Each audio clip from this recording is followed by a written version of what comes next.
This is from the first show. Now, I have to say a little bit about how I decided to do abstract. Mm-hmm. Basically, I thought, I want to do abstract.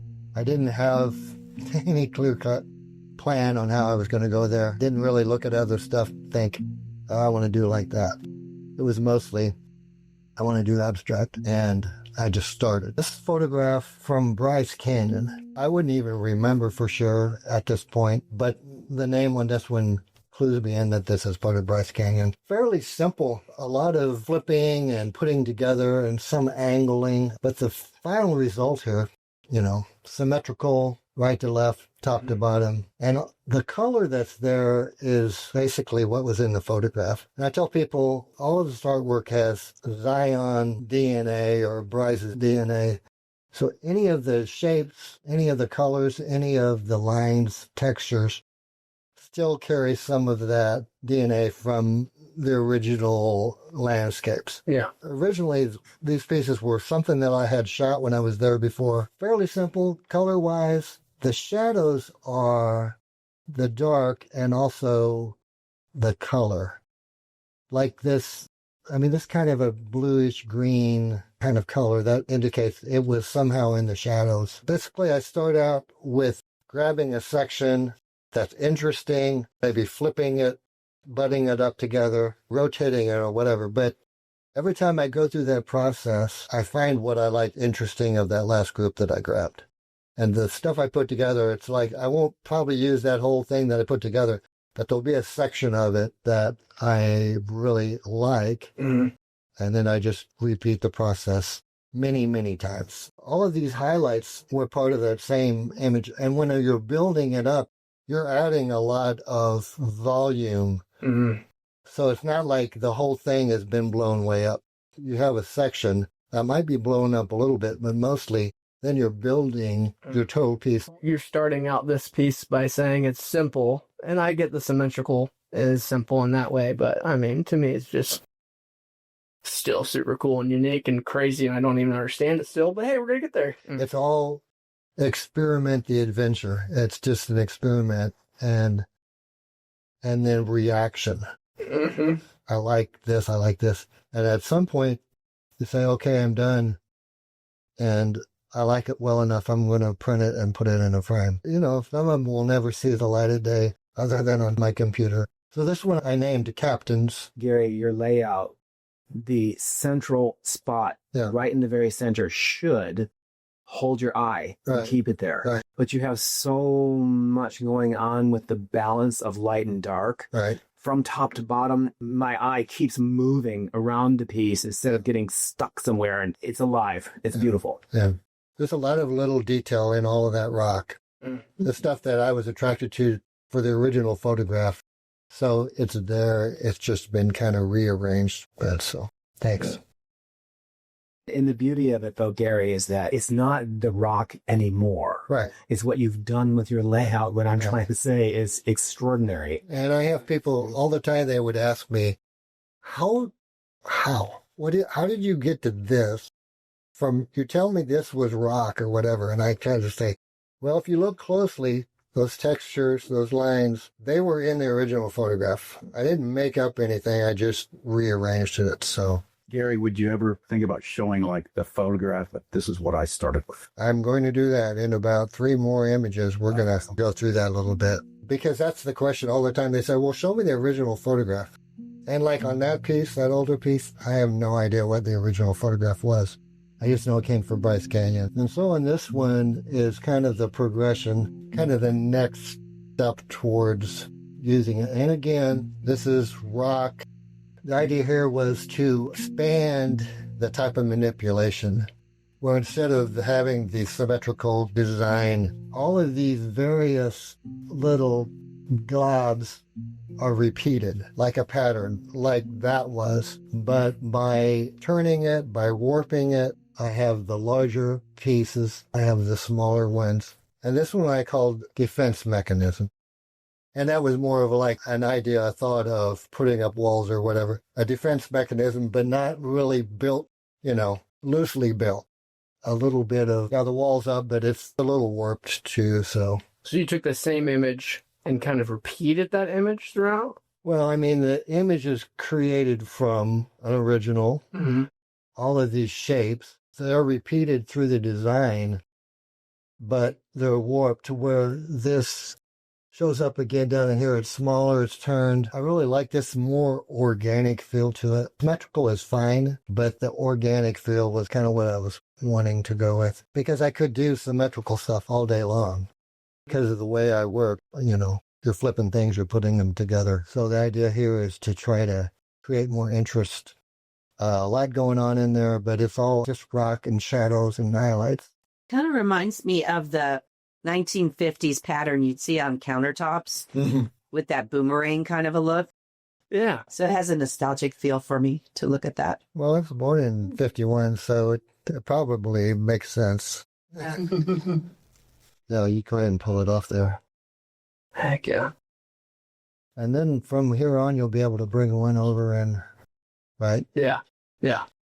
Now we'll be cooking. It's starting to make a little bit more sense. I can see the progression from the symmetrical to then warping. Yeah. Like, it's funny. It's like I'm not doing that stuff at all, but in some ways I'm like, oh, huh. Yeah. That's kind of something that I do. Because you've got space and you're thinking, okay, I need something here. I need something to pull it in. And it's basically the same idea, only you're doing it brush on board. Again, that one, pretty limited color-wise. Basically, you had the shadows. The green in that was shadow. The little bit of highlight stuff was the light spots. So this next progression is when I learned how to put layers together in Photoshop and create new color. Again, this is all from rock. Photoshop, as a software, didn't always have layers. Somewhere along the line, they moved to this new thing where they had layers. You could put layers on top of layers. So you didn't even have the option. You didn't have the option. So when it had layers, I thought, well, I should try those layers. Depending on how you use the layers, what kind of mode you have in the layers, and maybe this will have like 5 different layers to bring it together. All the shapes, and like the blue, it's not blue sky. That's what I was wondering. Where's the blue come from? The blue is created from how the layers work on top of each other. Okay, so there's not a single layer that has that blue, but the blue color is created because the layers. Right, I think. I did this for a while ago. And I'm pretty sure there was no blue in this. The blue was created by the way the layers worked with each other. Okay. Getting to this stage just opened up a lot. It's like, okay, wait a second. Color can happen. Anything is possible. Again, it's experimentation. I don't know what's happening. I've put it together, I react to it, I crop it, I turn it, I mutate it and warp it or whatever. There's a lot of little shapes and stuff in here that look like little missiles falling. Those are just all parts of rock. Huh. The colors in this and the diversity of color in this is crazy. It's busy. I mean, it's busy, but in the most gorgeous way. I'm loving it. Yeah. I thought you would like this one. Yeah. I was going to say that back here, it looks like it's almost oil paint. Yeah. I can see brush strokes, but yet it has a duality of almost looking like a stained glass. So it kind of goes back and forth to me, like I'm seeing a glass window, but yet it looks like it's thick paint and it's moving around. When I'm done with these, I coat them with acrylic varnish, which gives it that kind of oil painting kind of feel to it. Thanks, Heather. It's true. Even now that you said that, as I'm looking at it up here, I'm like, oh, that does look like brush strokes almost. It looks, I mean, seriously, texturized, and there's no texture at all happening. Now, Gary, you're talking about working with layers. Are some of those layers transparent-ish as they're going over the top? You can make them to whatever degree of transparency. And sometimes I will put a normal layer over the top of it, but I'll pull back the transparency if I want to bring a little bit more of the original image back. So, yeah, you can use different degrees and such. So this is obviously different than what we've been looking at. I just put this together just to give some ideas. So here's where we're starting. This is also Bryce Canyon, a crop of one of the photographs. And now when I go out, I shoot specifically textures, and I'm not shooting a normal landscape. My landscapes are small, just gathering smaller sections. So this little cropped area is shown in the picture to the right there at the bottom. That little square thing is that image. I would start out by flipping this, putting it together, and you create that left side of it. Take that, flip it over, and you have the right side of it. And then also, there's more flipping. These edges are created by more of that, but it gets cropped out. So that's kind of the beginning. And as I'm doing this, I'm in love with it. But it's not going to be a finished product. I wanted to make this up because I use a lot of patterns. Going forward, there will be a lot of patterns running underneath stuff. So then, like, say the middle one top then would be probably a pattern that I would go from there. You can still see the similarities. You can see the shapes that are there. The little dark spots are bushes. Then the one top left, creating a pattern, more of a repeating pattern. And then top right, another variation off of that. This is so helpful. Yeah, I thought this would be helpful. Oh my God. Because people ask me this question, I should carry this around at art shows and say, yeah, this is what I do. This is going in and grabbing a really small little section of something I was interested in and building that up and making that pattern. That could go in behind a photograph of leaves or whatever. This could be warped if I wanted it to be more organic and not quite so much like a pattern. Well, it's such a beautiful pattern at the same time. And sometimes I fall out of love with them when I get to the point where I think, oh, it's done. You know, it's okay. I still love you, little guy, but no, I don't think you're going to make the wall. Yep. You know, and so you're always making those judgments all along the process. I love to be there shooting it. That's one of the joys of doing this, is actually being out. If I went out and shot in Bryce Canyon or Zion and I got home and I didn't get anything out of it as far as finished product, I got a lot out of it. I mean, that's just to be able to be out there in the moment, in the flow state of just wandering around on this mountain. I mean, it doesn't get much better than that. Yeah. It really doesn't. And if you can get art out of it, that's a bonus. Beautifully put. The top three pieces are all obviously coordinated because they come from the same original source. And yet each one's so unique. And the three, it's like you almost can't separate them. It's like a altarpiece, a triptych. A triptych. Where you want to have all three of them together. To break one up would be nice. But the three together just make a statement. Yeah. Well, I appreciate that. Mm-hmm. Are you utilizing AI for any of this? No. I'm barely having human intelligence, but I definitely am not doing any. No. I'm using Photoshop, and it's got some built-in things that are tools, but it doesn't make up anything for me. I have to just, I don't know. I can't imagine going into using AI. Just would kind of defeat the purpose. This is kind of a combination of symmetrical and organic non-symmetrical. The basic shad, the symmetrical rock, making these diamond shapes, you're putting it together. The stuff that runs all through it is another one of those patterns, like we're putting patterns up, only they're little squiggly things. I call this honey home because it reminds me of honey color and it reminds me of honeybees, just critters flying around. And the color's, fairly limited, mostly the existing color with a little amplification as you put the layers together. The little pieces are, of course, all put together by grabbing rock and doing the whole thing. All of the little critters in there are all on one layer. Okay. Well, I mean, I just love this. It almost reminds me of a cheetah. Is that something you've heard about this piece before? I have one that I think I named Cheetah, but it's not here. It's not here, yeah. love it. Yeah. So the background, is that one photo or are those many photos that you put together? The background is one photo that's just been manipulated, put together to create that shape. And it makes it just different all over the place. Right, and then dropping the little pattern over it. And again, that pattern was warped.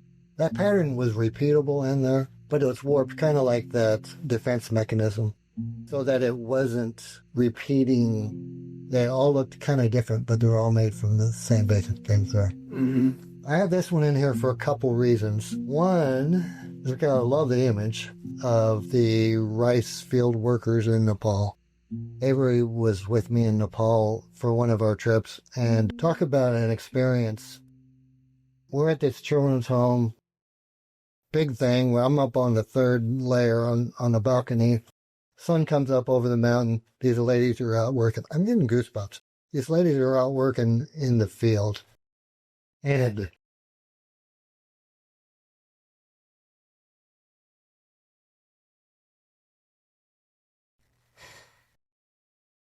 I'm having a moment here. Yeah.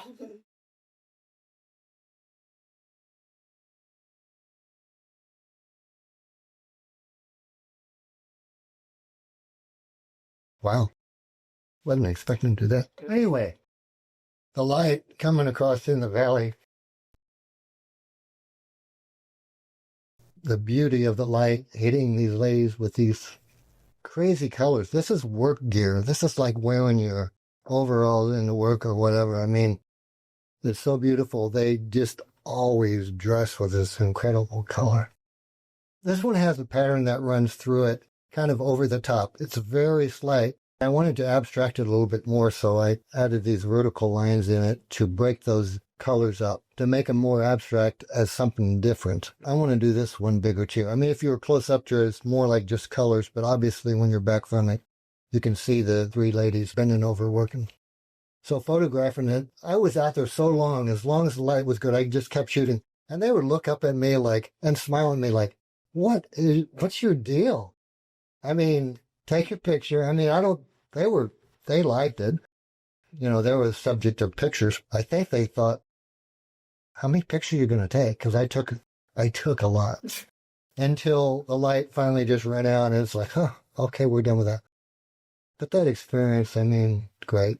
When I see this, I immediately know. I'm like, oh, that's in Nepal. Is it often that people are like, are those people? Or I would like to know from you guys. Yeah. Did you guys know that immediately when you were? You're seeing those people down, yeah. Especially with that lower right-hand corner. Yes. It almost looks biblical to me. Nepal is biblical from the standpoint of it's like you walk back in time. It's just like they're doing it the same way as, centuries ago. It hasn't changed that much, except for every once in a while, they'll pull out a cell phone and they'll be talking. It's like, I think I'm not going to have that in a picture, but it looks like this could have been taken hundreds of years ago, except for the color. The other reason why I have this one up here is just the presentation of it. This was like when I first went from the framed, matted images, and I wanted to do something different. And I thought, okay, I'm going to wrap this. I'm going to put this on a 140-year-old barnwood. I wanted to change it up from the frames and mats. I wanted to do something more unique. So from here on out, are all the frames made by you? Oh, yeah. I worked at like 6 frame shops. Yeah. But I learned a lot of stuff about framing from working for $2 an hour. Well, it was a long time ago there. Went farther back then, but. My art history button went up. Oh, yeah. I think of the Gleaners, Yeah. Simon Belay.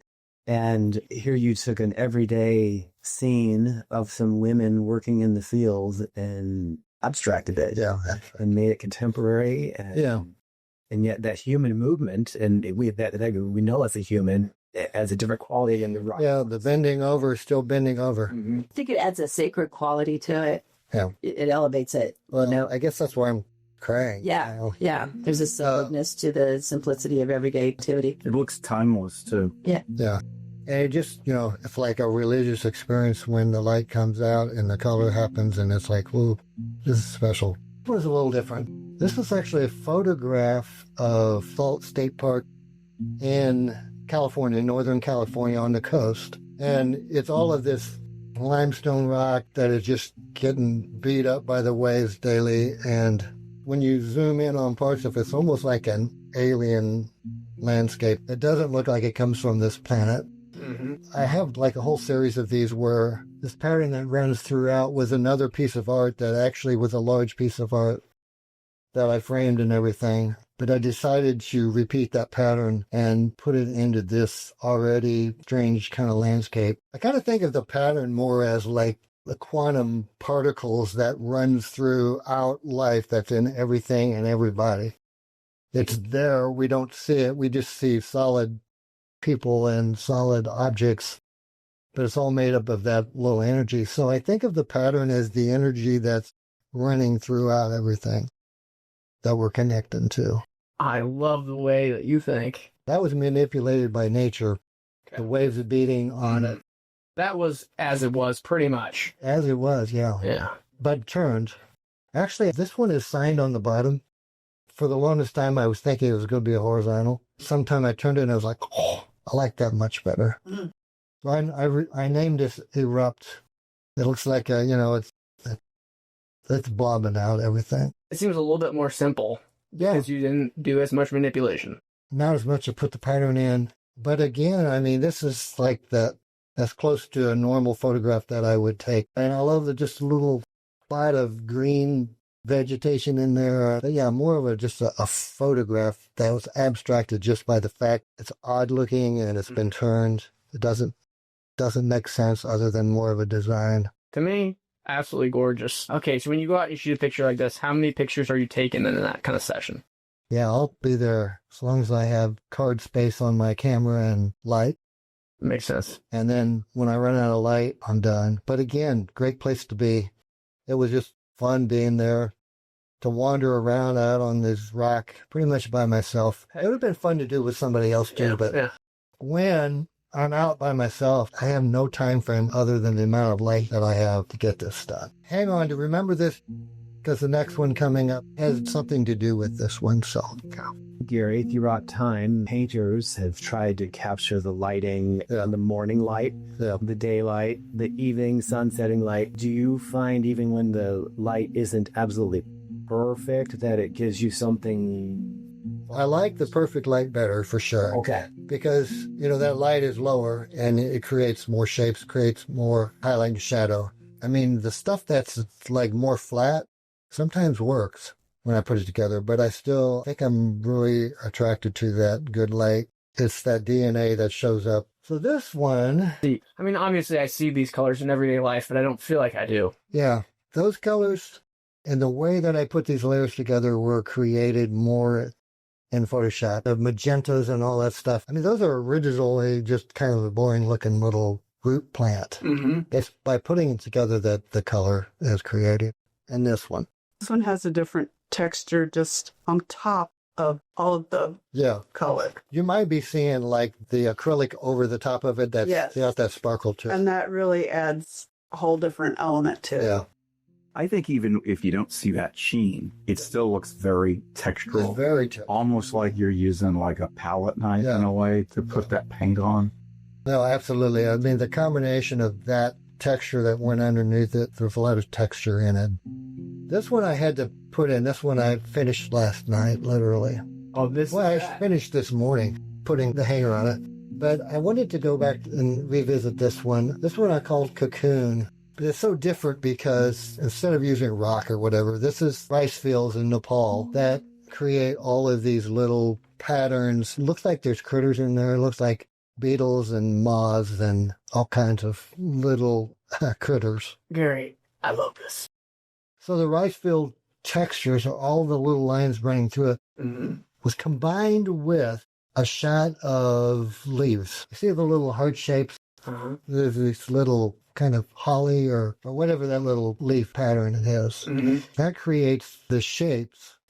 The patterns are created by the combination of the rice field stuff over it.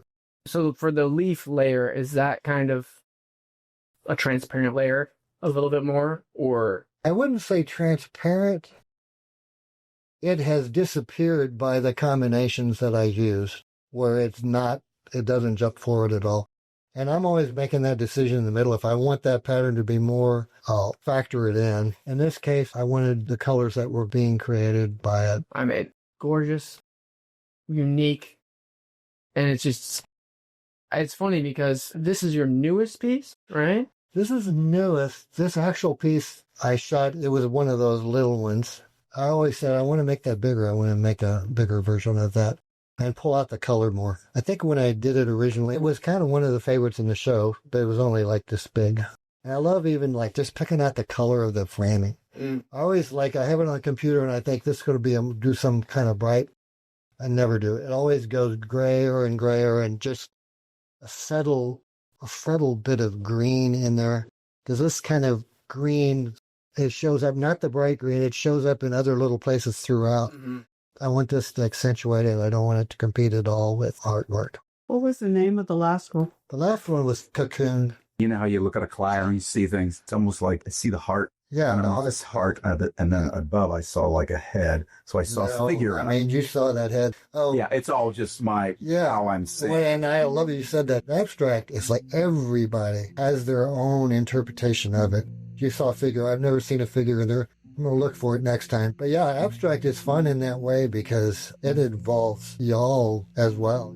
This one I wanted to show because it's a different way to present it. I had this printed on infused aluminum, which I like from the standpoint of it was actually quicker. It has nice depth to it and everything. But I think I still like the wrapped around better. The prints on paper capture some of the detail in the highlights a little better, which I know most people would never see that, but I know what it looks like, and I'm like, oh, lost a little detail in there. So anyway, this is obviously flowers. And roses, flowers. There are 2 more photographs added to it. One is got the little pattern that runs throughout it. You'll see little faces that almost looks like an S. And the third photograph is a shot of fall leaves as it's drying out. It just had the cool color and texture and everything to it. Yeah. So that one is put over. And some of that is showing up through here. You don't really see it. I mean, you see the flowers, that's the dominant thing. But that's adding extra color. It's adding extra movement through it. Your use of color is just amazing. It's funny, I had this in a art show, and the judge lady said, I like to take everything to black and white. You know, it's a whole different weight thing. And I think it got, because, but I was like, okay, that I get that. I understand when you look at it in black and white, you see the structure better, but the color is what makes this photograph. So it's like, you're telling me that everybody had to, she just, or just her, in her mind, she would take a picture of it. She'd take it to black and white just to see how the composition holds up in black and white. And I was like, I don't believe in that, because when you shoot a black and white movie, it's completely different than when you shoot one in color because of the way the color works. Right. Huh. So anyway, it was fine. But the next one coming up has that same dying giant structure level that was in this photograph. Okay. Obviously, this is just a different approach. This one is from that Salt State Park. This one's called Strata. So you have that rock stuff going through it. And then the vegetation. If you see up in the upper right corner, there's an oak leaf up in there. And then you have those other dying plants, which I think what I really liked about the idea of dying vegetation and dying dinosaurs and whatever, all of that creates strata. Creates the rock strata, and all the layers were different depending on, you know, what was going on at that time, however many millions of years ago. So anyway, and the colors, kind of this purple stuff, and stuff that if I was painting, I don't think I would ever imagine putting all those colors together like that. The subtle little pinks and reds in there, and then the brighter yellow ochre. I see, you know, the strata in there, but in that top section, I almost see this other pattern. That goes across. It's almost like stripes. Those purple. Those stripes. Yes. There's 2 of them or 3. And I see them going through. That is that decaying plant that I took a picture of. And I was not doing that to add it into a piece of art. I just loved the look of it. And generally, if I love the look of it, I can add it into something and I'll love what it does there too. Now we're getting to shapes. Okay, so now a new factor is adding these shapes going over the top of basically color. I don't remember what it was. It might be a plant of some sort. When that layer went over the top, some of it is kind of transparent. So when you're looking at it, it's not like, oh, you have this separate layer. It somehow is a part of the underlayer. I've got some more stuff coming up where I decided to kind of go this direction and create these shapes just as a different way, you know, try something new. It's a little bit of a process, but once you get the one of them done, then you build the patterns of them and put them together. So, and the term is sacred geometry? Sacred geometry is really kind of a out there term, but I think has to do with going way back, certain shapes that they considered, like the circle, the square within the circle, the triangle within the square within the circle. All of these shapes as building blocks. And there's also, oh gosh, I don't know the word, the ratios in nature. I forget what. Like the golden spiral? Yeah, they're like the Fibonacci. So, Golden ratio of Fibonacci sequence. that word that she said. Fibonacci. Fibonacci, yeah. So that's part of that sacred geometry thing. I started trying to kind of work that into the stuff a little bit. And any idea why? Just fun. Why? No. Yeah. I figured there was a no, but yeah, don't hurt to ask. There is no why. There's no answer to the why. Yeah, I think we can grab this one. Mm-hmm. Any thoughts? It's so those lines to me look like they're dimensional. Yeah. It's like it's embossed. Yeah. And I know it's completely flat. Yeah, it's flat, and when you get up and look at it closer, it goes back and forth from the depth of what's on top and what's underneath it. There's so many layers beyond them. Like from over there, you see something totally different. As you get closer, there's just so much depth.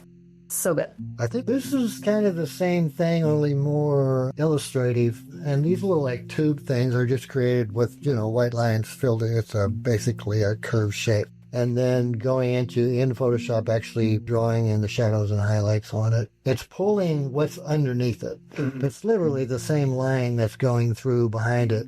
This is one of the few that has a place that holds you. Anything you got on that? Oh, just, a design element there. Just looks like a planet or something. It looks like it's floating. Mm-hmm. No cast shadow from it, so it's far enough away from the thing underneath it that it's not attached. It's over the top. If there were a cast shadow, like these all have cast shadows, we know that's right on the surface. That's off the surface because I didn't put that shadow on there. That's absolutely brilliant. I feel like the last two pieces have been a little bit more industrial, maybe. Yeah. Less natural. Yeah, I mean, you got this original photograph in behind there. I think it's plants of some sort. Okay. Then the industrial part is more design and more structures that's running through it. So I would agree with that. It seems like to me, this is like almost a literal, I'm seeing an object. Yeah. And not an abstraction. But the objects themselves don't especially make sense.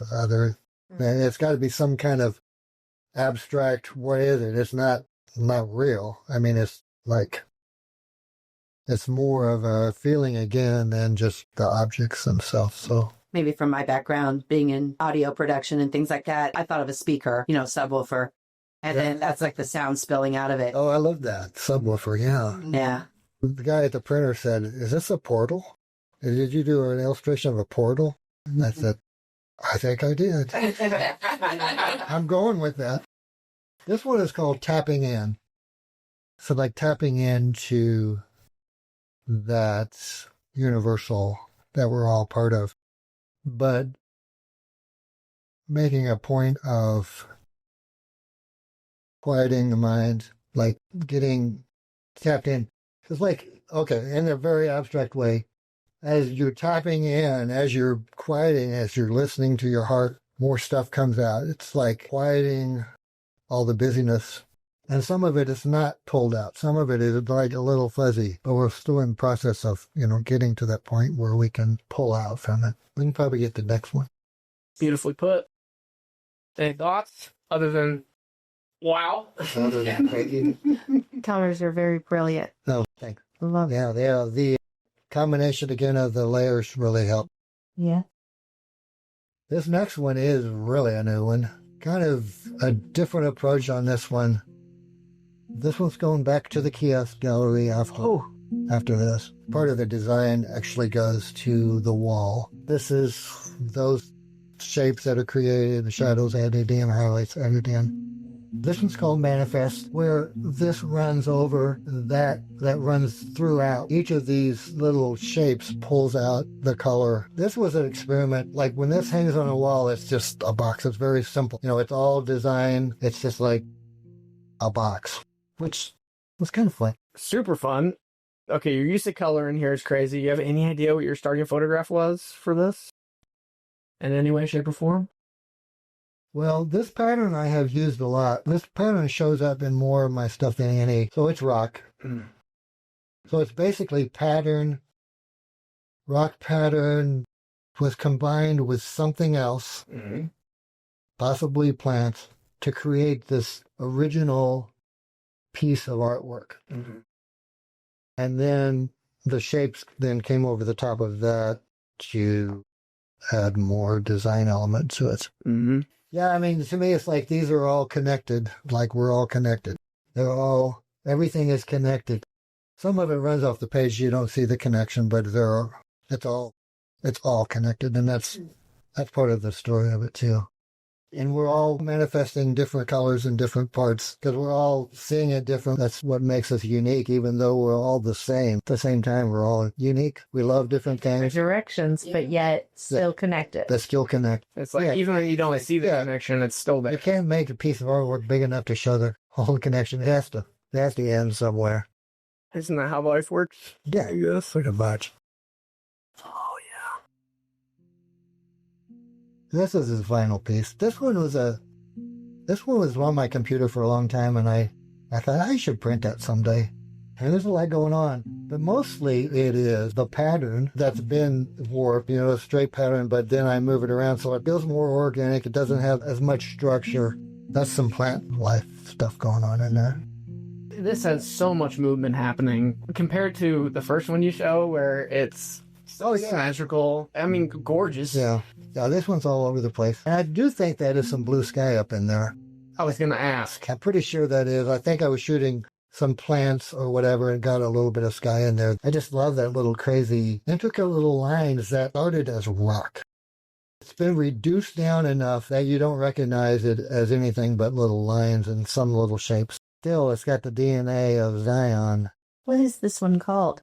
This one is called Flow State because I don't know what else to call it. I was thinking hope. Yeah. Because there's a little bit of blue. It's like turmoil in your life, but there's that hope up there. Little blue sky. Mm-hmm. Ooh, I love that too. Heck yeah. Gary, I see so much nature in it. And it's funny because you started out with something natural. Yeah. And I see spines of dinosaurs embedded into the earth going on. I see snakeskin. I see tortoise shell. I mean, it's amazing. Yeah, the fact that shape, that pattern has been warped, it's in shape. It creates shapes with the texture in there. So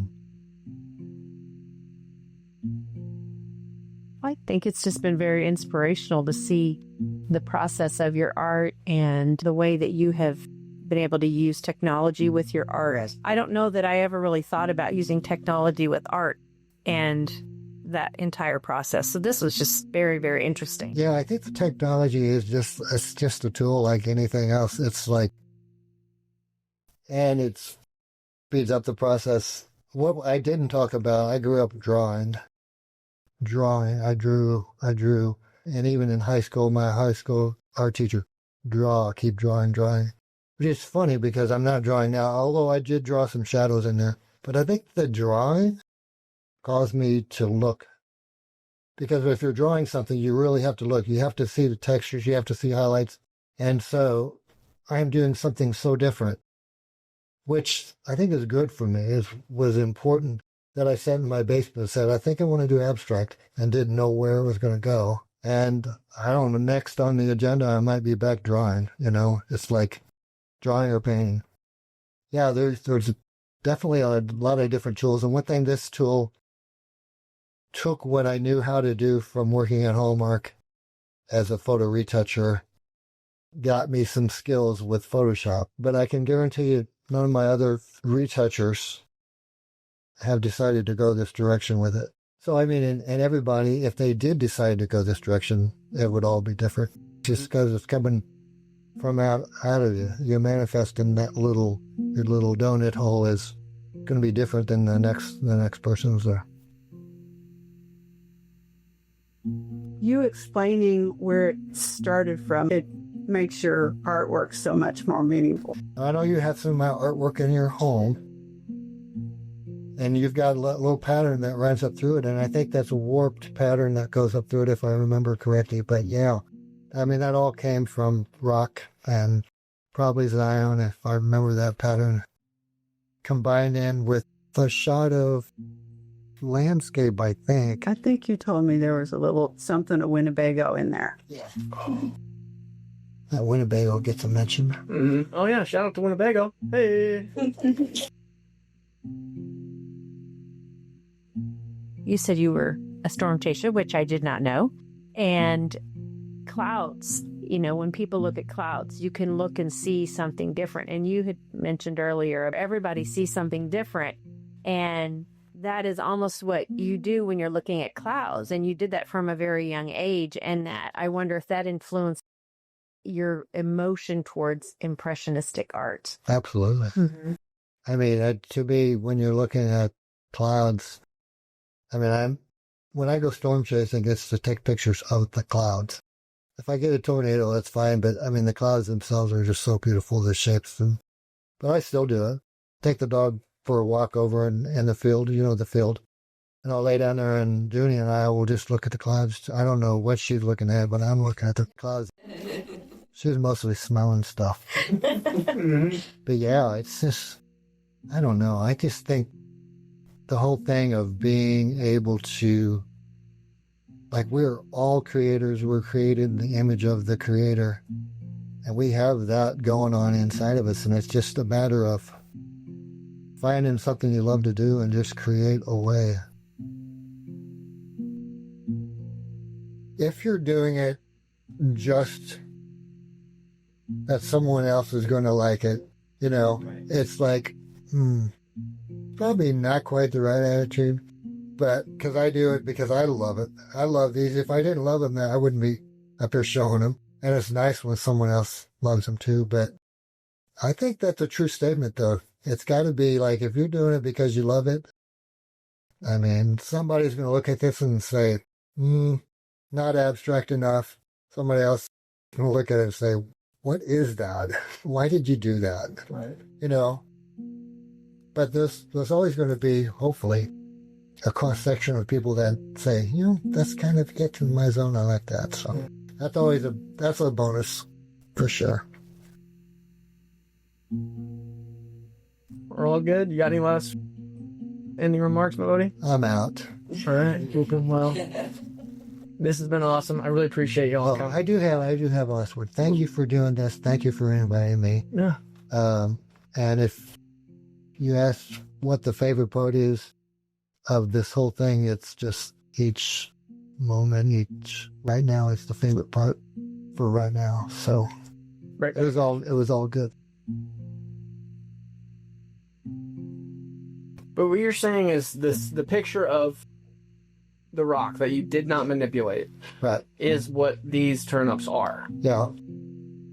The picture of the rock, no. The turnips, no. Sorry. Okay, yeah, that's a good question because that last image with the rock, with the pattern that ran through it, was added to a photograph of turnips that I took at Santa Fe Farmers Market. Okay. So I shot a lot of stuff shooting all of these shapes. Yeah, good question.